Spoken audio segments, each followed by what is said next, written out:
Let's start with, I think, the most obvious of these teams for all of us, Penn State. Okay? Penn State is a great football team. They were great last year. This is the most talented Penn State football team that James Franklin has had in his 10 years at Penn State. They need to do two things to ensure that they get into the college football playoff. One, beat Ohio State. Two, beat Michigan. I know, right? I know. I'm treating the season of 12 games as if it comes down to two. That's because it does. It really does. That's because it does. I don't like it. Talk about the sport as it is, not the way I want it to be, but that's what it is. And the last team to beat both Ohio State and Michigan in the same year, Michigan State. You know what happened to Michigan State? They went to the college football playoff. It means Michigan State made the college football playoff before Penn State did. Think about that for a second, right? Before Wisconsin did, because they were able to beat Ohio State and Michigan. RJ, weren't they good that year? Yeah, they were so good they lost to Nebraska. Meaning, it's in your hands, Penn State, which is all anybody ever wants. Right? If you're Boise State and you run the table, you might not make the college football playoff. Right? We say this a bunch about Group of 5 teams. You know how I feel about Group of 5 teams that go undefeated. But in the Big Ten, all you got to do is win. That's it. People are going to let you in. They want you in, especially if you can get past, well, the two biggest brands in the second mightiest conference in all of the sport. I think it's going to come down to 4 players. Nick Singleton, Katron Allen, Drew Aller, and Keandre Lambert-Smith. Your best wide receiver, your starting quarterback, and your best playmakers, both the tailbacks, Katron Allen and Nick Singleton. Drew Aller is going to actually have to do something for them to win. He can't just stand back there, but he has the talent to do it. Matter of fact, I think he's a more talented quarterback than Sean Clifford is. And I think most Penn State fans would agree with that. It's the experience that he lacks. And you would love to have more experience, and we would all love to have more experience. But the only way you get experience is by getting a job and doing the job. Sorry, I'm a millennial that's watching older people continue to do jobs and then get asked me to have 10 years experience to go get a job. Drew Aller is going to do the job. It's can he step up when they need him to step up? And they're going to need him to step up against Ohio State, Michigan. They are really in it. Like, I'm thinking about the Wolverines went 9-0 last year in Big Ten play. The Buckeyes went 8-1. Both of those teams made the college football playoff. The Nittany Lions went 7-2. Their losses were Ohio State and Michigan. All they got to do is get those right. And frankly, they had Ohio State on the ropes. Like, if you're a Penn State fan, you were just beside yourself watching JT Tuimoloau take over that game because you knew you had it. It was yours. You were going to win that game. And then it was gone. That doesn't happen this year. They're probably going to be in that spot playing in the Big Ten championship game, provided they get past Michigan. And seeing as producer Tyler and I were at that game at Michigan Stadium for Penn State, and we were at that game where Penn State got mollywhopped 41-17, and Blake Corum was almighty. Maybe that's the one you should be keying in on and not the Ohio State game. That's just me. Next team on the list, not player, is the University of Texas, who I mentioned a little bit earlier in the show. They've got the cleanest and clearest route to the college football playoff of the teams that I'm going to talk to you about. Like, they've already shown, not only can we get past Oklahoma, we can stop them out 49-0. Now, as an Oklahoma fan, I'd be remiss if I didn't say that we were out there without a quarterback for the entire game. I don't care what you want to tell me about Davis Bevel. Like, that wasn't no quarterback. We had Braden Willits coming in there taking snaps. Come on, man.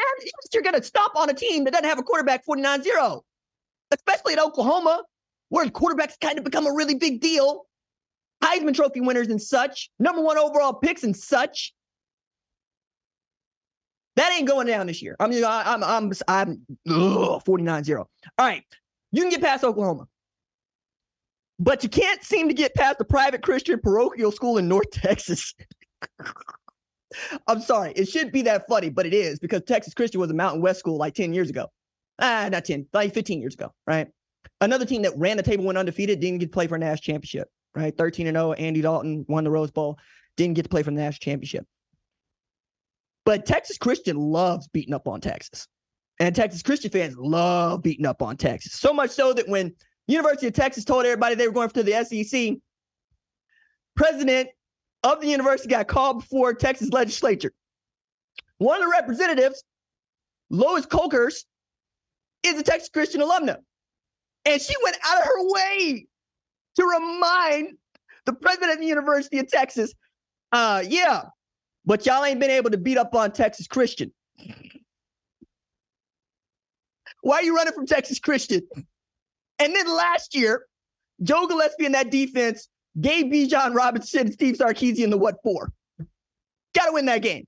Also, I am fired up for Texas having to travel to Houston because I think Houston is a good football program. I think they're going to surprise some people with Donovan Smith, the quarterback. And I think Dana Holgorsen does not always get his due because you look at that dude, you see his mop top and his Red Bull, and you forget that's a hell of a football coach, right? Number two on that one is Texas has looked down its nose at the University of Houston for years, going back to Southwest Conference. Also, another opportunity for me to remind you, it's not that Andre Ware won the Heisman Trophy at Houston. It's that Andre Ware won the Heisman Trophy at Houston without playing a single damn game on TV. Not one. They were banned from playing on TV, but he was still so good. If you read the paper, he won the Heisman Trophy in 1989. By the way, the first black quarterback to do so. Wild. That game, they got to win. You got to beat up on Houston. And then you got to take care of the rest of your business. But you get to the Big 12 championship. You win the Big 12 championship. You're going to make the college football playoff for the first time in school history. Steve Sarkisian knows what it takes to get there. Having done this at Alabama, having won national championships at USC, pretty damn good head coach and a great play caller and a great developer of quarterbacks. I mentioned how I feel about Quinn Ewers and how I feel about the playmakers around him. And then defensively, this is the part that is crucial. Texas feels like they could have a top 15 defense. I'm going to get into this a little bit later as we talk about a couple of other squads. But remember that. I think that with Jalen Ford leading that defense, Anthony Hill is a freak and a star waiting to bust out. He's a true freshman. You're going to hear me talk a lot about going into 2023, 2024. They have the tools to be good on defense. Pete Kwiatkowski has been building that thing slowly, and they've gotten better. If they can keep the lid on the secondary, watch out. Texas is not going to just be potent offensively. They're going to be able to put the clamps on people defensively. Next on the list, speaking of putting the clamps on people defensively, USC. Okay. It's that Alex Grinch's defense has not been able to put the clamps on anybody. Okay. I've kind of been loud about this because I think it matters, right? I have USC ranked in my preseason top 4.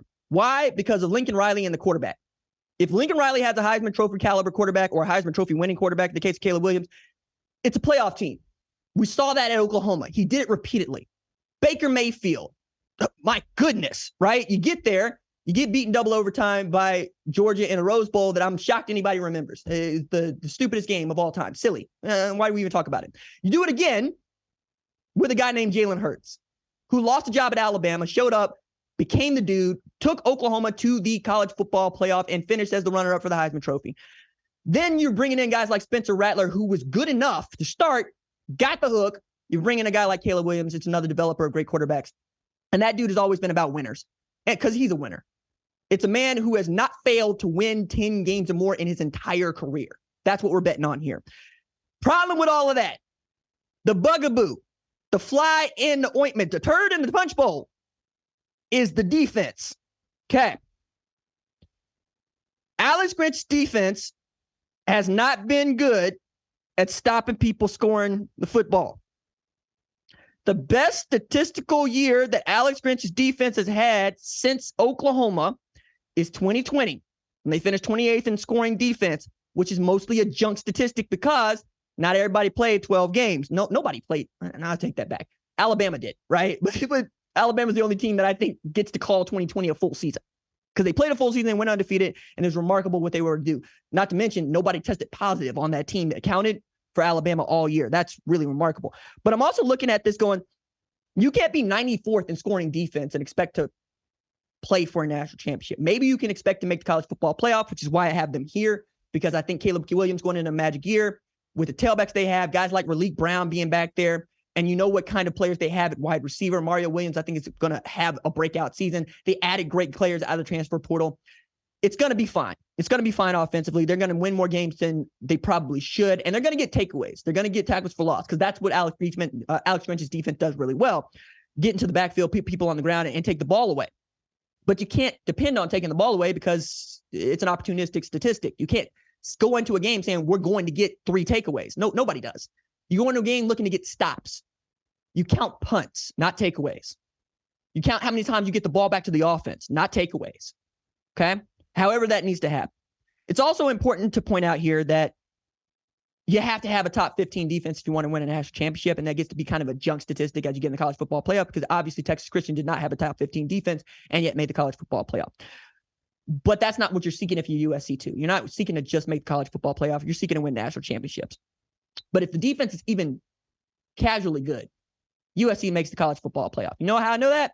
Because voters, select committee members, they just don't like Utah, which is the other reason that I got Utah on the list here. Utah is running on disrespect. That's the octane. I actually got like 6 rules for life. The first rule is the world runs on spite. People end up doing stuff because you said they can't or because they feel slighted. Happens all the time. Utah has more reason to feel slighted than any other team in this top 25 by the AP or by me, and of any team coming back into college football this year, because they won the Pac-12 championship twice. They've beaten this team USC that everybody thought was going to beat up on them twice. They have made the Rose Bowl twice, and each time Cam Rising's been on the field, they've been damn near unbeatable in their conference. You can't go to Utah and expect to get wins, and yet it's not a team that plays in the college football playoff despite having, won a Pac-12 championship. They gotten close a couple of times. Think about like 2018 when I think Oregon was able to upset them and get Oklahoma at that spot. A lot of things breaking your way or not breaking your way. But it is a team that feels right there on the edge. All they got to do is not lose 4 games to start. If they run their conference slate undefeated, they win a Pac-12 championship, they ought to be right there. There's going to be no more Cincinnati's because we've decided it was nice that we got it in there. I personally felt vindicated, but everybody gets the same right to get stomped out by Georgia, Alabama.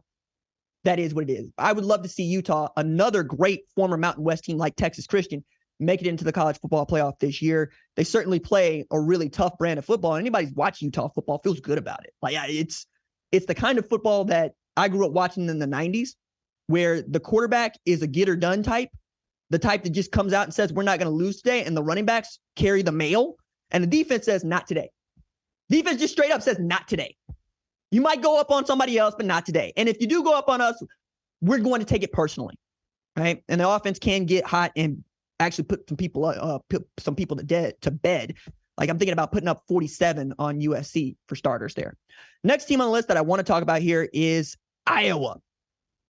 All right. It's real simple for me. Win the Big Ten West and don't get 40 dropped on you by Michigan and Ohio State, which is nice for them because they don't play Michigan or Ohio State in 2023. So the road really is about Penn State. They got Penn State on the schedule. We would love for you to get past Penn State if you're going to make it to the college football playoff, but you don't need to do that. You need to win the Big Ten West, and then you got a seat at the table. This is another reason why we think divisions going away is a good thing, because the idea that Purdue and Iowa are playing for a Big Ten championship does not exactly sit well with national neutrals who would like to see Ohio State and Michigan play for the Big Ten championship, or Penn State, Ohio State, or Michigan play for the Big Ten championship. It feels wrong that Penn State could be the 3rd best team in their division, but also make the Rose Bowl. You want to see that spot a little, not easier for Penn State, but certainly tougher for the Big Ten West. But these are the rules. This is the game as it is, not as I want it to be. And right now, all Iowa's got to do is take care of business. And I think they got a quarterback that is an upgrade from the quarterback play they've had the last couple of years, which is no small thing. And I think Phil Parker has that defense dialed in. I've been loud about this, and I will continue to be. Iowa has had the 2nd best defense in all the sport for 2 consecutive years. 2 consecutive years. The other one, Georgia. Georgia's won back-to-back national championships on the strength of the defense and the offense not getting in the defense's way. I mean, I'm looking at the way that I was able to score touchdowns last year, win football games, and we're talking about pick sixes. We're talking about an Iowa fan base that not only knows the punter's name, but thinks he should be up for the damn Heisman. That's how much they care about all 3 phases. That's how good they are in special teams and on defense. Like the idea that you could put together a football program built around defense that doesn't win championships doesn't sit well with us. And it really is about quarterback play. K. McNamara was able to show he could lead Michigan to the Big Ten championship and to a college football playoff. Michigan fans be like, yeah, dinking and dumping. That's what Iowa needs. They need a dude that's going to manage the offense. They don't need a gunslinger. They don't need a dude that's going to try to throw a football through a keyhole. They need a dude that's going to throw it out of bounds. They need a dude that's going to check to the run. They need a dude that's going to put the defense in plus territory and let them go to work. I mean, Jack Campbell, Seth Benson, that's last year. Riley Moss last year. Cooper DeJean, dude that you've heard from on this show, might be the best defensive back in football. They're moving him from safety to corner. You know, like you can just do that. I think that Iowa has it there for them. Of all of these teams, maybe they have the second cleanest route to a college football playoff bid. Last thing I want to point out on this before we get out of here is just how hard it is to put together a team that you can expect to win national championships. And the way that I go at this is by looking at the offense and the defense. By now, it should not surprise you that Georgia had the number 5 scoring offense and the number 5 scoring defense in all the sport last year. They were equally balanced, as all things should be. Accidental Thanosing their way to a national championship. Okay? 2021, when they won it, they had the number 9 scoring offense and the number 1 scoring defense. Okay? Take it to 2020, Alabama. They had the number 2 scoring offense. They had the number 13 scoring defense. 2019, LSU. Where offense was on defense, it's like white on rice and a glass of milk and a paper plate in a snowstorm. Didn't matter what the damn defense was doing, apparently. But even then, they were number 33 in scoring defense, right? What I'm saying is, go back to 2018, you go to Clemson. Number 1 in scoring offense, number 4 in scoring offense, number 1 in scoring defense. You have to be good on both sides of the ball. I mean, really, really good. And if you are not, say, USC looking at 2019 LSU going, why not us? Yeah, put up 50 a game, have a 5,600-yard passer with 60 TDs and 6 picks. Cool, Caleb Williams. There it is, right there. Lead that offense to heights that it has never seen before. Take it back to 2004, 2005, 2003 USC. That's what it's going to take. I'm saying this is hard. I'm saying sometimes we forget how difficult it is to run the table, how difficult it is to win league championships, how difficult it is to make the college football playoff, how difficult it is to look at a group of suits in a boardroom at a resort and tell them that you are one of the best teams in college football and them to thumb their nose at you. Them to not even think about a scoreboard, which doesn't matter. Being right, especially in college football, is not a matter of fact. It is a matter of emotion. No matter what the facts might say, what's going to sway you is how you feel. If Caleb Williams lights you up with some electricity, you're probably going to think that he should win the Heisman Trophy, regardless of what anybody else is doing that might have better statistics because you didn't see it and you didn't feel it. That's what we do here on the #1 college football show. We feel this sport. Thank you for watching the #1 college football show. Please remember to subscribe to the channel and like this video so that you don't miss any of the best college football coverage in America.